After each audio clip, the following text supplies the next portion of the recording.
Je vous présente mon nouveau copain, il s'appelle Helper. Helper et le plein d'innovation, c'est le sujet de Capital Santé.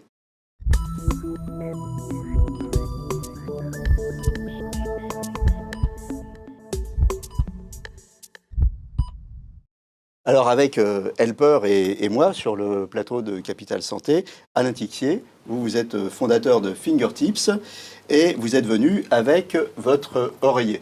Hein, on va en parler tout à l'heure. Lilian Delavaux, vous êtes cofondateur de Immersive Therapy. Vous allez nous parler des acouphènes. Hein, vous avez développé une appli.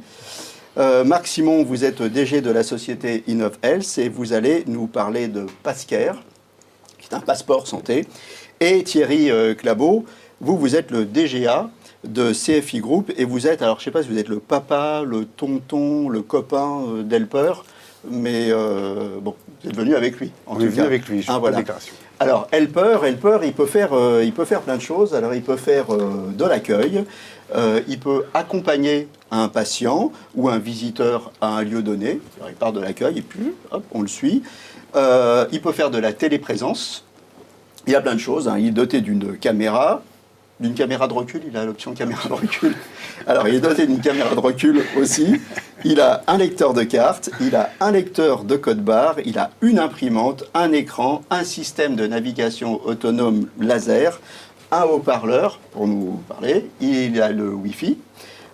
Il parle plusieurs langues. Helper, hein. Il est totalement autonome. Il regagne tout seul sa petite station de chargement.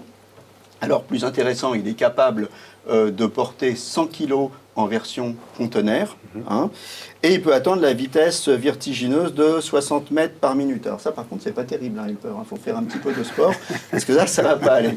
Alors Thierry Clabot, est-ce que je l'ai bien présenté votre copain, votre neveu, votre fils donc Mon cher ami, le Helper a été très bien présenté, merci. Merci aussi de nous avoir accueillis. Tout d'abord, ce que je voudrais dire qui est important, c'est que son nom est important. Il s'appelle Helper. Helper, ça veut dire aidant. Hein, aider, aidant. Et donc, on ne parle pas de robot. On n'est pas en train de parler de Robocop ou de choses de ce genre.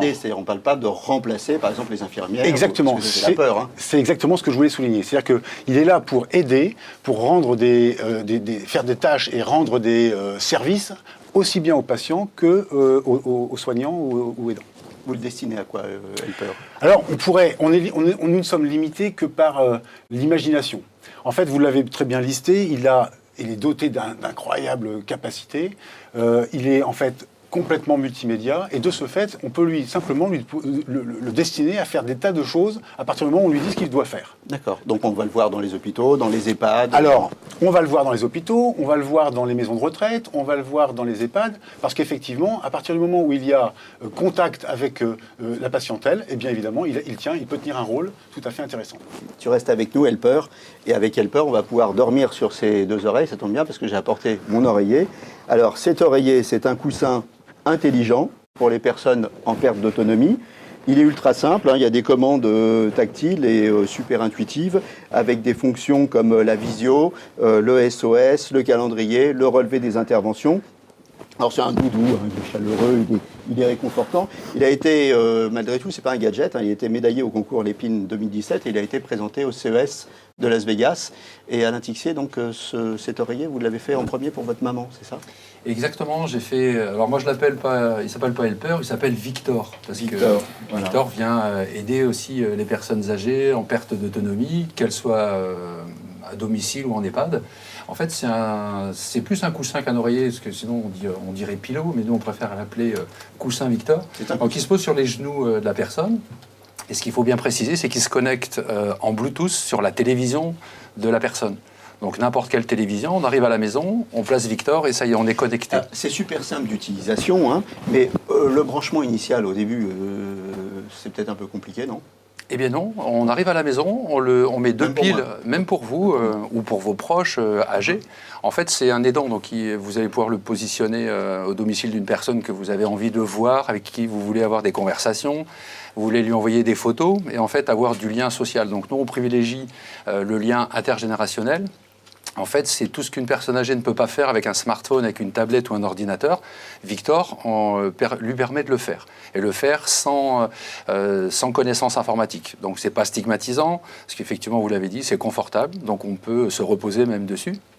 Et en fait, la visio, comme vous avez dit, nous permet de faire de la télémédecine, de la téléconsultation. Maintenant, les pouvoirs publics favorisent ça.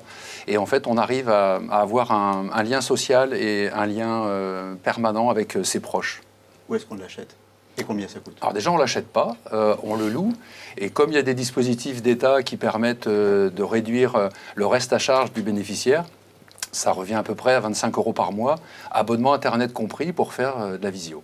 D'accord. Et avec ça, on peut donc faire de la visio, téléphoner. En fait, c'est l'abonnement d'un téléphone. C'est l'abonnement d'un téléphone avec des fonctions, du loisir, la téléassistance qu'on peut... La téléassistance, la fonction SOS, voilà, tout à fait. Qui est très importante pour les personnes. Livrer les courses, dépendantes. recettes nutritionnelles. Super. Voilà. Merci. Lilian Delaveau, alors, vous avez créé une appli, on va la montrer sur le téléphone, pour apaiser les acouphènes. Alors, on dit bien pour apaiser parce qu'on ne les soigne pas, les acouphènes. Rappelons que les acouphènes, c'est des petits bruits qu'on entend, qui n'existent pas, mais qu'on entend dans l'oreille, des sifflements, des chuintements, des choses comme ça. C'est 20% de la population qui est concernée par les acouphènes. Votre appli, elle fonctionne en 5 phases: apprentissage, relaxation, évaluation, thérapie cognitive et comportementale et thérapie sonore séquentielle. Voilà, compliqué le truc. Voilà. Alors, comment ça marche? On va regarder tout de suite avec une des phases, et on va voir ça sur votre téléphone. Alors, je mets du son.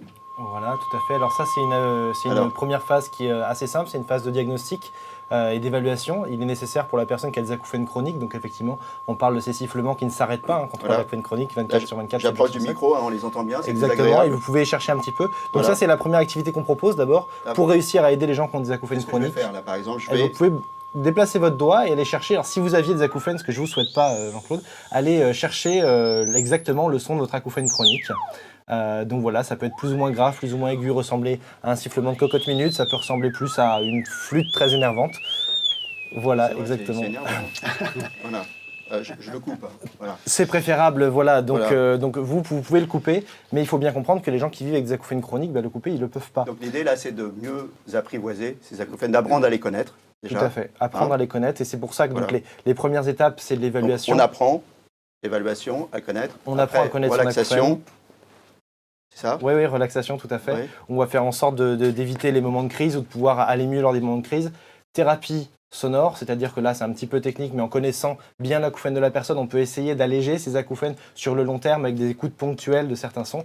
Et thérapie cognitive et comportementale qui forment le cœur du diapason. On va essayer de comprendre en quoi les cognitions, les pensées, le stimulus de l'acouphène et les émotions sont reliés, et essayer de faire en sorte que ce ne soit plus un facteur de stress, un facteur qui empêche de dormir, de se concentrer, de travailler. Effectivement, pas de pilule miracle pour les acouphènes. Est-ce que Helper pourrait faire ça? Effectivement, justement, là, il entend. Il aime beaucoup, j'ai l'impression. Voilà, pas de pilule miracle pour les... Il ne pose pas de questions, Helper. Pour les acouphènes chroniques, mais la possibilité, depuis ça fait 30 à 40 ans qu'on connaît des méthodes pour que ça aille mieux, et on va les sortir des labos. Combien de temps on a des résultats avec ça? Avec Diapason et les méthodes qu'on a mis dedans, on commence à ressentir les résultats au bout d'un mois. C'est-à-dire que tout ce qu'on a intégré dedans, c'est des méthodes qui existent déjà et qui fonctionnent déjà en clinique, et on les amène, on les porte en fait. Donc ça a été fait avec des cliniciens, c'est pas un truc de charlatan. Ça a été fait avec des cliniciens, ça a été fait avec des médecins. Effectivement, il y a beaucoup de charlatanisme dans les acouphènes, et évidemment, on veut se sortir de cette démarche-là. On travaille notamment avec le docteur Alain Londero, qui est un compte dans le domaine. Il y a plein de gens qui vont vouloir se procurer ça. Alors c'est quoi, Apple Store, Android, c'est disponible, ce sera disponible bientôt, c'est combien? Ce sera disponible bientôt pour les gens qui seront présents sur la mailing list à laquelle on peut accéder en allant sur diapason-app.com. Ce sera des premiers tests à partir de septembre-octobre à peu près. Sinon, voilà, sortie publique en décembre. Et c'est un produit qu'on a voulu garder très très accessible. Donc ça va revenir à moins de 10 € par mois pour une licence annuelle. Voilà, on sait tout. Alors maintenant, on peut partir tranquille, on peut voyager avec Pascare. Alors Pascare, c'est un passeport santé qui a reçu le prix Santé publique décerné par le Conseil national de l'ordre des médecins. Il a été présenté aussi au CES 2018 à Las Vegas.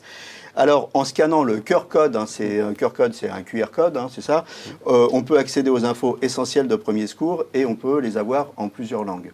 C'est ça? Pour faire simple, oui. Alors c'est voilà, fin d'interview. Mais c'est un peu plus que ça. Alors, notre carte permet redonne le pouvoir au patient. Le patient aujourd'hui, grâce au Pascare, grâce au QR code, pourra mettre toutes ces informations sur son dossier médical personnalisé et connecté. Donc il pourra mettre lui-même renseigner et le médecin pourra aussi renseigner directement les informations, que ce soit les ordonnances. On met ce qu'on veut. Ce qu'on veut, non. On met redonner le pouvoir au patient. On met ces informations de ces santé. informations. Et s'il y a des informations qu'on ne veut pas mettre, on a tout intérêt à les mettre pour que les médecins puissent avoir accès à toutes les informations. Les médecins peuvent aussi compléter le dossier. Donc c'est vraiment un carnet de santé numérique partagé, puisqu'aujourd'hui tous les médecins peuvent avoir accès à ce carnet avec l'accord du patient. C'est vraiment le patient qui donne l'autorisation aux professionnels de santé d'avoir accès au carnet et de le remplir. À travers un mot de passe, Alors, on a un double niveau de sécurité. On a tout d'abord, donc faut scanner le QR code ou sinon compléter la clé publique sur pascare.com. Et ensuite, le médecin doit cliquer sur « Je veux accéder au dossier ». Le patient reçoit un SMS, double-clic dessus et ça ouvre l'autorisation au médecin de pouvoir accéder au dossier, de pouvoir compléter directement le dossier. On parlait des informations premier secours tout à l'heure. Là, je ne vais pas recevoir le SMS et je ne vais pas double-cliquer parce que je suis un peu... Par rapport aux informations de premier secours, il suffit juste avec son téléphone de scanner et on accède sur une page qu'on appelle un peu une page publique. Sur cette page, le patient décide de mettre qui veut qu'on contacte, décide de mettre son groupe sanguin. Si jamais il est diabétique et que c'est une urgence vitale, il peut le mettre, s'il est donneur d'organes, etc. Il met sur son profil d'urgence que ce qui a vraiment de nécessaire et d'urgent. Le reste, les ordonnances, etc., sont directement en accès sur la partie cachée. Une dernière précision, toutes les données sont anonymisées. Oui, toutes les données sont sécurisées. Et par contre, vous dites qu'on peut donner ces données à la science. Alors, notre hébergeur, parce que c'est un point vraiment très important, répond aux normes de sécurité demandées par le ministère de la Santé. Et si le patient le souhaite, oui, les données peuvent servir à de la recherche, mais elles sont dans tous les cas anonymisées. D'accord, ok. Le prix, comment on se le procure ? Le prix, on se le procure sur le site internet pascare.com. Le prix, on est à l'achat à 9,99 € avec un abonnement de 2 € par mois. Donc ça, c'est si on l'achète en direct, mais on peut aussi l'avoir par des mutuelles. On commence à avoir des partenariats avec de nombreuses mutuelles en France et à l'étranger. Qu'est-ce qu'on dit le papa d'Helper ? Super, je trouve qu'on a vu des choses très intéressantes aujourd'hui. Je voudrais, si vous me permettez, une petite précision. En 30 secondes. Quant à Helper, il est très avide d'apprendre. Et donc j'invite tous les développeurs français qu'il faudrait lui apprendre des choses, à prendre contact avec nous pour pouvoir travailler ensemble. Et ben voilà, le message est passé. On est presque au terme de l'émission. J'espère que ça t'a plu, Helper. Hein ?